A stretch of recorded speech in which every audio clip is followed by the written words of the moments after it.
नमस्कार। सबसे बड़ा सवाल देख रहे हैं आप, मैं हूं आपके साथ पूजा। राहुल गांधी भारत जोड़ो यात्रा के जरिए कांग्रेस को फिर से खड़ा करने की कोशिश में जुटे हैं, पर वो आए दिन कोई ना कोई ऐसी गलती जरूर कर देते हैं जिससे उनकी जमकर थू-थू होती है। एक बार फिर से राहुल गांधी ने सियाराम और जय श्री राम में अंतर समझाया है। साथ ही ट्वीट कर 100 पूंजीपतियों का आंकड़ा समझाकर प्रधानमंत्री के अमृतकाल की उल्टी गंगा करार दिया है। साथ ही आरएसएस पर बड़ा आरोप लगाते हुए कहा है कि आरएसएस में एक भी महिला नहीं है क्योंकि वो महिलाओं को दबाते हैं। तो सवाल यह है कि राहुल गांधी को यह ज्ञान कौन दे रहा है? राहुल गांधी क्या अपने विवादित बयानों की वजह से गिरफ्तार होंगे?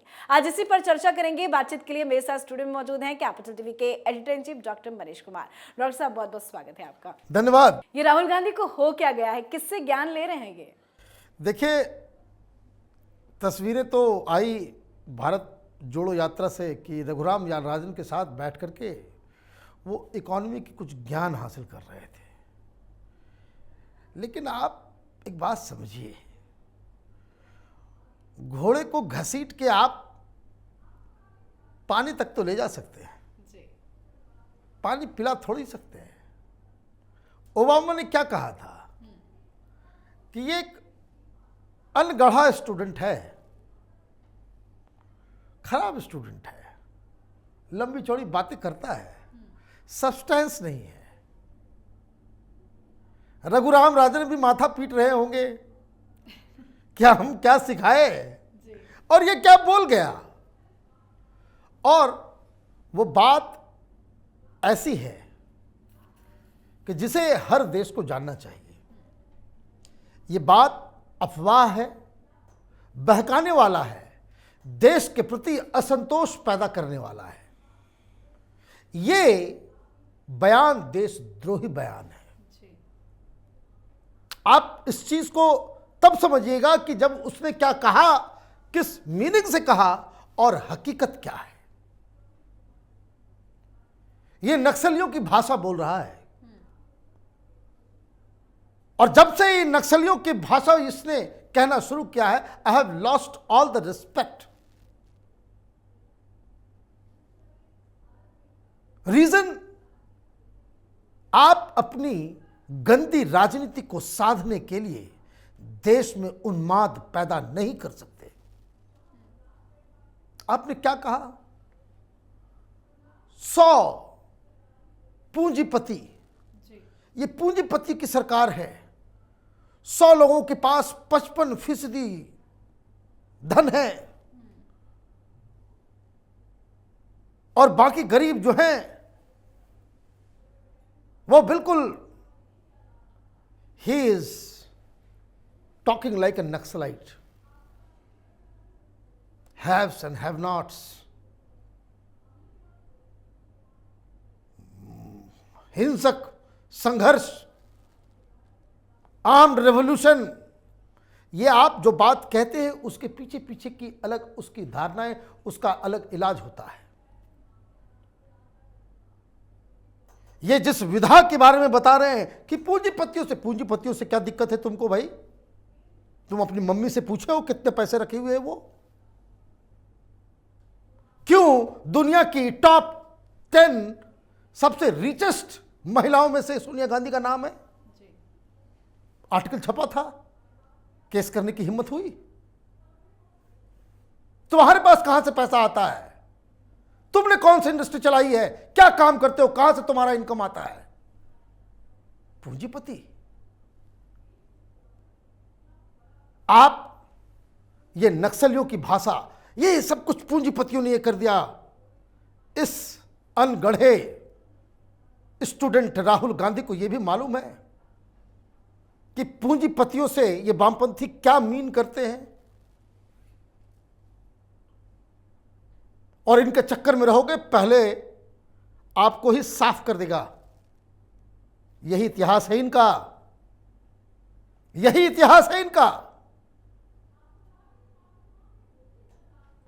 इन लोगों के पास क्या दिक्कत है कि इनकी राजनीति ही चलती है इस डायकोटोमी पे। दो वर्ग क्रिएट करो, आपस में लड़ाओ, हिंसक डेमोक्रेसी में इनको कोई बिलीव नहीं है। जहां जहां कम्युनिस्ट हैं वहां वहां डेमोक्रेसी नहीं है दुनिया में कहीं भी। तुम तो एक डेमोक्रेटिक कंट्री के एक सबसे पुरानी पार्टी, जिसको भी ये क्रेडिट जाता है कि हिंदुस्तान डेमोक्रेसी को फॉलो किया, उसमें कांग्रेस पार्टी का भी रोल है कि हिंदुस्तान में डेमोक्रेसी है। तुम इन बंदरों के गोद में जाके बैठ गए जो दुनिया जहान में हिंसा फैलाने में जुटे हुए हैं। तो आप क्या करोगे? अफवाह फैलाओगे।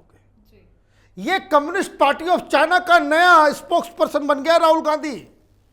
ये टुकड़े टुकड़े गैंग का सबसे बड़ा स्पोक्स पर्सन आज की तारीख में कोई है तो वो राहुल गांधी है। और उसी तरह वेशभूषा भी उसने कर ली है। वो कोई सब सद्दाम हुसैन ये सब सद्दाम हुसैन की दाढ़ी नहीं है। ये लेनिन, मार्क्स एंड एंजल्स, इन लोगों की दाढ़ी से तुलना कीजिए। खोपड़ी खाली हो गई है इसकी। कुछ से कुछ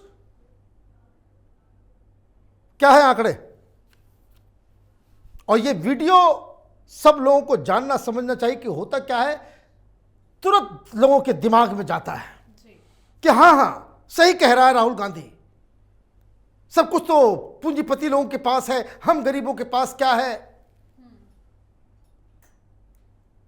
वामपंथियों की भाषा में बुर्जुआजी वो है जिसके पास कमाने का कोई साधन है, और उनके लिए प्रोत्साहित वो है जो अपने लेबर के अलावा उसके पास कुछ नहीं है। तमाशा करवाओगे देश के अंदर में, बवाल मचवाना है। राहुल गांधी को राजनीति का ABCD मालूम नहीं है, वो किस राह पे भटक गए हैं। फिर हिंदुस्तान में हिंदू ही हिंदू को काटेंगे। अपनी दादी से इसने कुछ सीख लिया होता कि यही नक्सलाइट जिसके गोदी में ये बैठ गया है, जिन बंदरों के, किस तरीके से नक्सलवादी के आंदोलन में इन लोगों ने फन उठाया था। इंदिरा गांधी ने सफाई से उसका इलाज किया था। एक एक को चुन चुन के मारा गया था, किसी को जेल में सड़ा के, किसी को सड़क पे इनकाउंटर करके। कहां किस पता नहीं रघुराम राजन क्या सिखा के चले गए। कह दिया भाई 55% संसाधन जो है वो 100 आदमी के पास है। सही आंकड़ा समझ लीजिए क्या है और क्यों है। और ये सब हिंदुस्तान में नहीं है, पूरी दुनिया में है। ये सिर्फ किताबों में है, होता है कि एवरीवन इज इक्वल, होता नहीं है।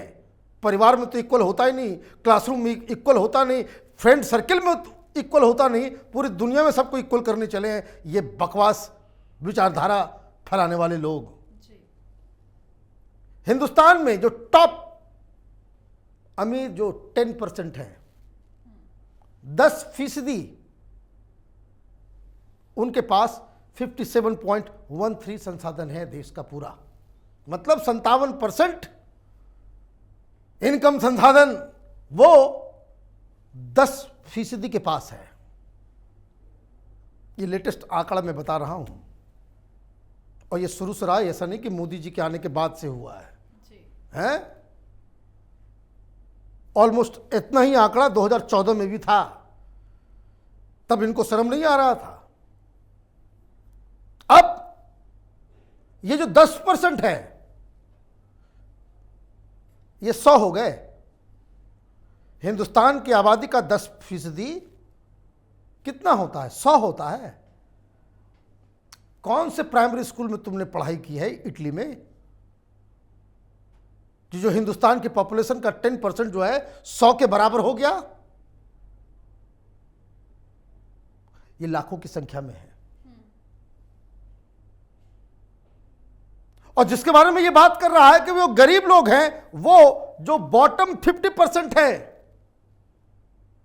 उनके पास केवल 13.13 मतलब 13% संसाधन जो है 50% लोगों के पास है, लेकिन 57% किसके पास है? 10% के पास। इसके बीच में भी तो है जी।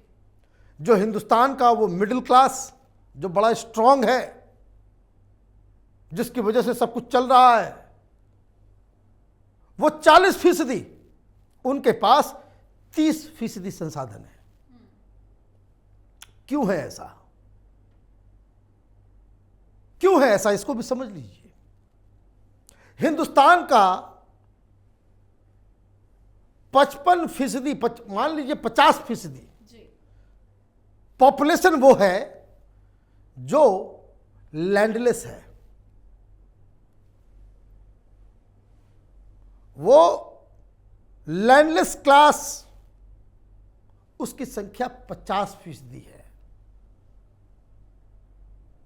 और उस 50% को का जो रोजी रोटी चलता भी है, वो अलग अलग जगह काम करके,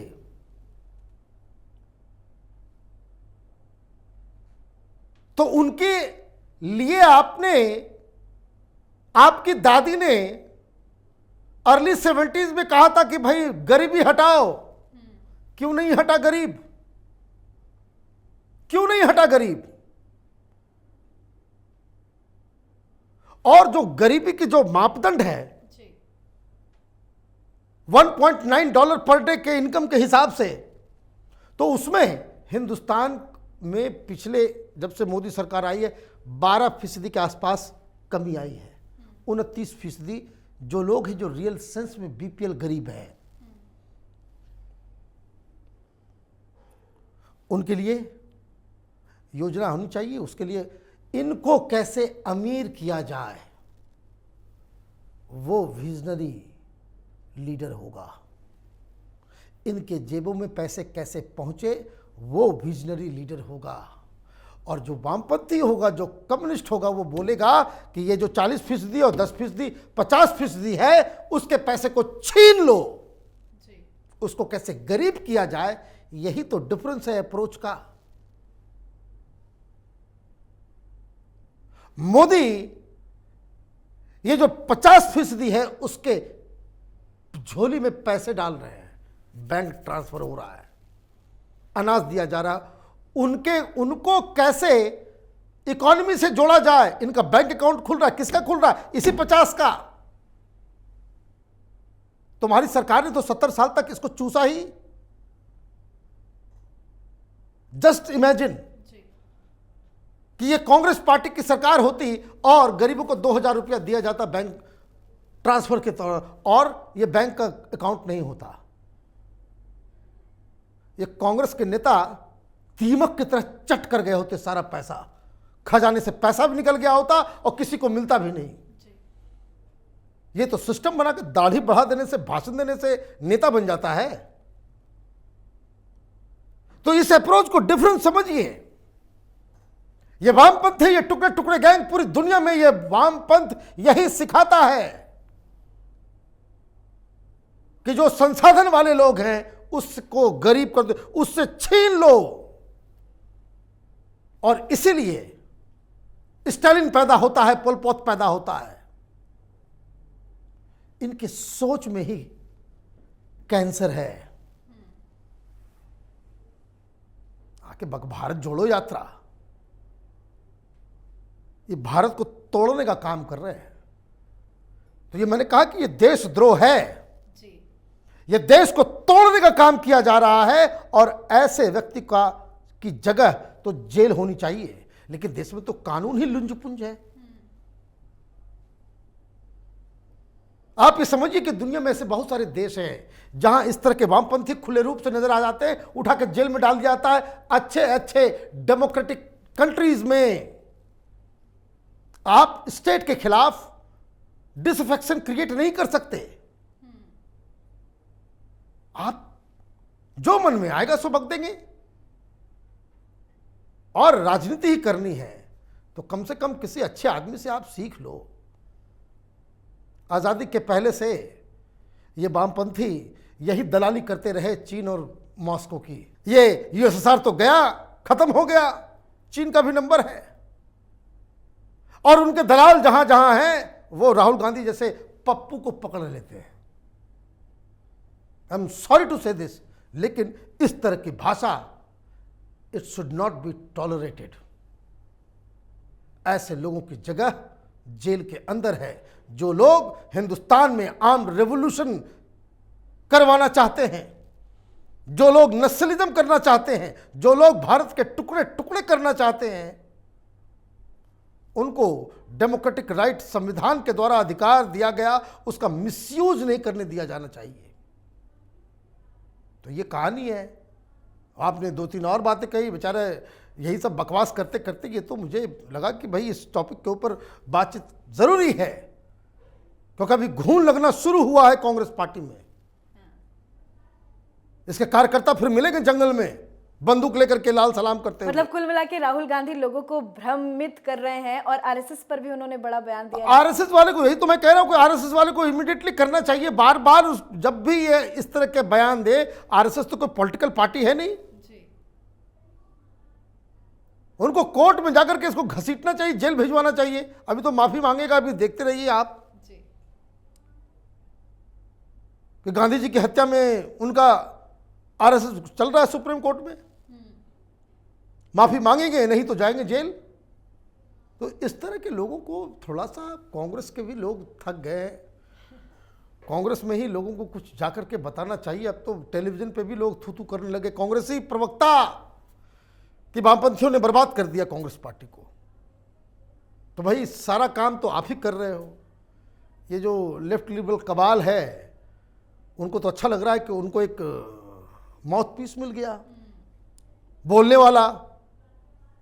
लेकिन जो लोग राजनीति को बहुत नज़दीक से जानते और समझते हैं,